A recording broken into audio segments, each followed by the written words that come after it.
नमस्कार दोस्तों, स्वागत है आप सभी का। और आज मैं आपके लिए पहली क्लास लेकर आया हूं MPPNST 2025 के लिए। ठीक है, जो अभी मार्च में एग्ज़ाम आने वाली है। ये क्लास किस किस के लिए काम आएगी वो भी बता देता हूं। और कल से आपकी जो क्लास रहेगी वो मॉर्निंग में रहेगी 8:30 बजे। ठीक है, आज मैं आपको रिकॉर्डेड वीडियो में आपको बता देता हूं। जो नया है चैनल को सब्सक्राइब कर देना और कमेंट करके ज़रूर बताना कि आपको वीडियो कैसा लगा। ठीक है, और जो नया जुड़ना चाहते हैं वो इस नंबर पर व्हाट्सअप कर सकते हैं। ये जो क्लास रहेगी ये NCERT चैप्टर वाइज रहेगी। ये आपके PNST के लिए भी काम आ सकती है, ANM के लिए भी काम आ सकती है, CGBSC के लिए भी काम आएगी और नीट के लिए भी काम आएगी। ठीक है, जितनी भी वैकेंसी हैं उन सभी के लिए ज़रूरी है। तो शुरुआत करते हैं पहले क्वेश्चन की ओर। आज हम करेंगे 15 से 20 क्वेश्चन। ठीक है, पहले चैप्टर का नाम है पुष्पी पादप में लैंगिक जनन और ये सारे क्वेश्चन एग्जाम में पूछे हुए हैं। पहला क्वेश्चन लिखा हुआ है कि बीजाणुभित्त से बिना अर्धसूत्रीय विभाजन के प्रत्यक्ष रूप से युग्मकभित्त बनने की क्रिया क्या कहलाती है। बीजाणुभित्त से बिना अर्धसूत्रीय विभाजन के प्रत्यक्ष रूप से युग्मकभित्त बनने की जो क्रिया है वो कहलाएगी एपोस्पोरी कहलाएगी। क्या कहलाएगी? ऑप्शन आपका ए वाला आ जाएगा, एपोस्पोरी। अनिषेक जनन जो है ये क्या है? दूसरे नंबर का क्वेश्चन, अनिषेक जनन जो है ये क्या है? अनिषेक जनन जो हो जाएगा बिना निषेचन के अंडाणु से भ्रूण का विकास। क्या कहलाएगा? अनिषेक जनन किसे कहेंगे? बिना निषेचन के अंडाणु से भ्रूण का विकास, उसे हम कहते हैं अनिषेक जनन। अगला क्वेश्चन है आवृत बीजी में नर युग्मकभित्त मुक्त होता है। आवृत बीजी में नर युग्मकभित्त जो होता है वो किससे मुक्त होगा?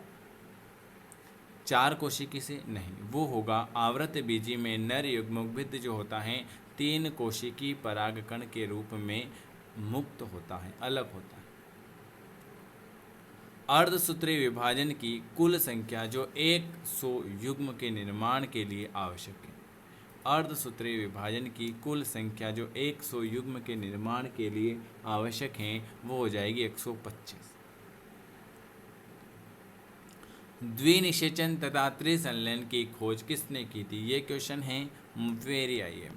द्विनिषेचन और त्रिसंलयन की खोज जो है वो हमारे नावा सचिन तथा ग्यूगनगार्ड ने की थी। किसने की थी? द्विनिषेचन तथा त्रिसंलयन की खोज जो है वो आपके नावा सचिन और ग्यूगनगार्ड ने की थी। बिना निषेचन के अंडाणु से जीव के विकास को आप क्या कहते हैं? बिना निषेचन के मादा युग्म से जीव के विकास को आप क्या कहोगे? तो उसे हम कहेंगे अनिषेक जनन कहेंगे। ऑप्शन बी वाला, डी वाला आ जाएगा। बहुभ्रूणता नहीं कहेंगे, बिना निषेचन के युग्म से अंडाणु से जीव के विकास को अनिषेक जनन कहेंगे। न्यूसेलर भ्रूण जो होता है वो कैसा होता है? न्यूसेलर भ्रूण जो होता है वो आपका एपोमिकेटिक द्विगुणित होता है। एपोमिकेटिक द्विगुणित होता है न्यूसेलर भ्रूण। अगला क्वेश्चन, ये रहने दो। कौन सा सही है? युग्म अचर अगुणित होते हैं, ये बीजाणु अचर अगुणित होते हैं, युग्म सामान्य रूप से अगुणित होते हैं, या दोनों बीजाणु तथा युग्म अचर अगुणित होंगे? कौन सा सही है? तो आप सभी को पता होना चाहिए कि युग्म जो होते हैं युग्म अचर अगुणित होते हैं। ऑप्शन आपका ए वाला आ जाएगा। एक द्विगुणित मादा पौधों को एक चतुर्गुणित नर से क्रॉस कराया जाता है। एक द्विगुणित मादा पौधों को एक चतुर्गुणित नर से क्रॉस कराया जाता है तो भ्रूण कोश की गुणिति क्या होगी? चतुर्गुणित हो जाएगी। क्या हो जाएगी? एक द्विगुणित मादा पौधों को एक चतुर्गुणित नर से क्रॉस कराया जाता है तो भ्रूण कोश की गुणिति जो हो जाएगी वो क्या हो जाएगी? वो हो जाएगी आपकी चतुर्गुणित हो जाएगी, 4 गुणित हो जाएगी। चलिए,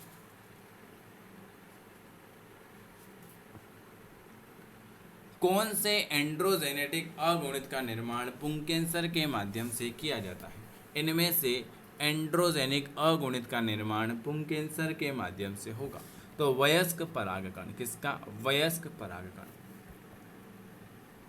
आवृतबीजी एक बीजपत्री का नर युग्मोद्भिद कैसा होता है? आवृतबीजी एक बीजपत्री का नर युग्म कैसा होता है? वो होता है लघु बीजाणु।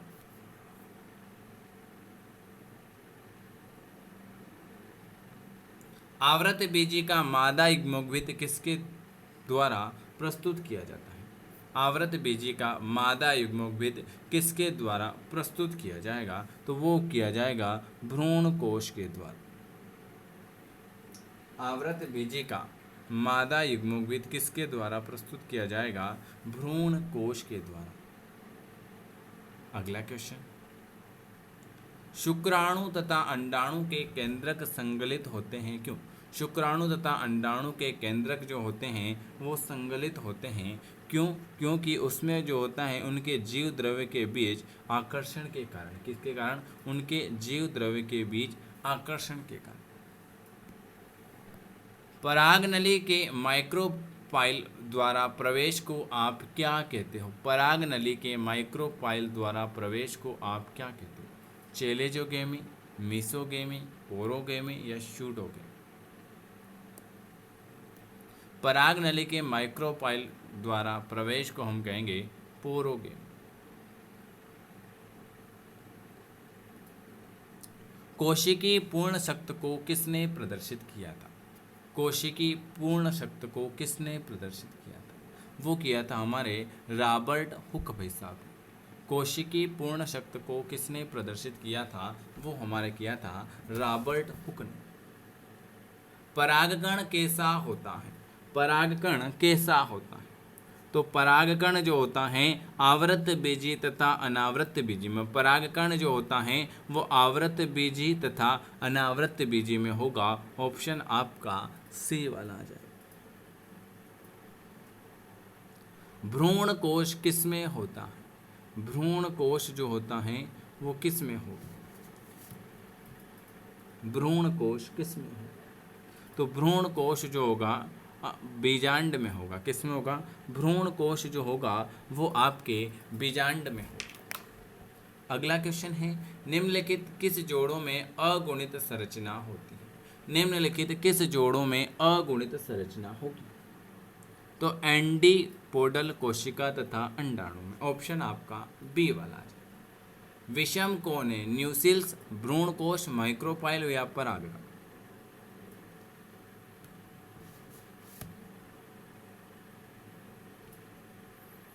परागकण। सिनगेमी का अर्थ क्या हो जाएगा? सिनगेमी का अर्थ क्या हो जाएगा? सिनगेमी का अर्थ होता है युग्म का संलयन। युग्म का संलयन सिनगेमी का अर्थ। द्विनिषेचन में संलयन कैसे होगा? द्विनिषेचन में संलयन जो होता है एक नर युग्म का अंडाणु तथा दूसरे का द्वितीयक केंद्रक से होगा। द्विनिषेचन में संलयन। अगला question,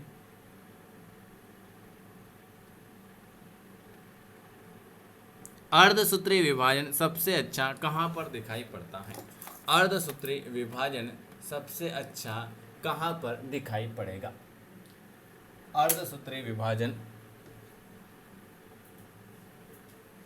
23। Very very good. Microsporocyte में। किसमें? माइक्रोस्पोरसाइट में। चलिए, ये आज मैंने आपको 23 क्वेश्चन करवाए हैं। वीडियो अगर पसंद आता है तो लाइक करना है, शेयर करना है, सब्सक्राइब करना है और डेली की क्लास में जुड़ना चाहते हैं तो इस नंबर पर व्हाट्सअप कर देना है कि सर हमें आपकी डेली की क्लास में जुड़ना है। ठीक है, चलिए, वीडियो देखने के लिए आप सभी का धन्यवाद।